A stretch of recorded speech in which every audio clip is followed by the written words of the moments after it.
Spiritual nugget number 7. Everything in life is a practice. I don't know about you, but in life, for the most part, I just want to be perfect at everything all the time. I don't want to go through the process of practice. It's really painful for me. And I really feel like everything would be better if I was just better at everything. It can be really embarrassing to practice things. Especially, there are certain things in life that you have to practice in public. And my favorite example of that is parallel parking. If you're going to learn to parallel park, you have to practice in front of everybody.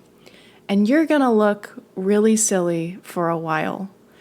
And you're just going to have to practice over and over again until you can parallel park.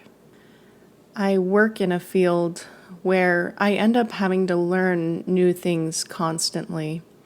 And I developed this new perspective, which is that everything in life is practice for something else. And actually, that everything I encounter for practice has the same level of seriousness. So when I was 5 years old learning to ride a bike, that's just as serious a level of practice as taking my college exams, which is to say, a very low level of seriousness in the eyes of my higher power. In my heart, I always feel like I'm a little girl practicing something. There's a book called On the Taboo Against Knowing Yourself, written back in 1966. And in it, the author talks about what he calls a very ancient story. And the story is that God is everywhere and in everything, and sometimes God likes to play hide and seek with himself.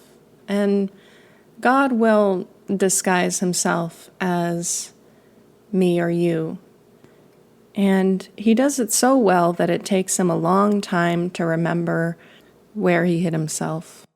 He pretends that he's all the animals and all the plants and all the stars, and he has wonderful adventures, some of which are frightening and terrible. But they are just bad dreams that disappear when he wakes up.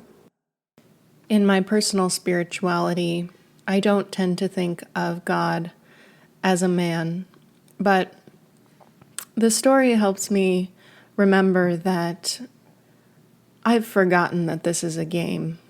And so when I'm going through life and things seem so serious and so final, I can come back to a spirit of practice.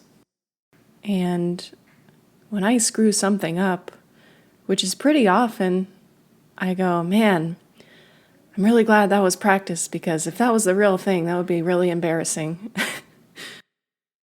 Today, consider the most serious thing in your life and paint it with a light heart as if you were your 5-year-old self practicing to ride a bike.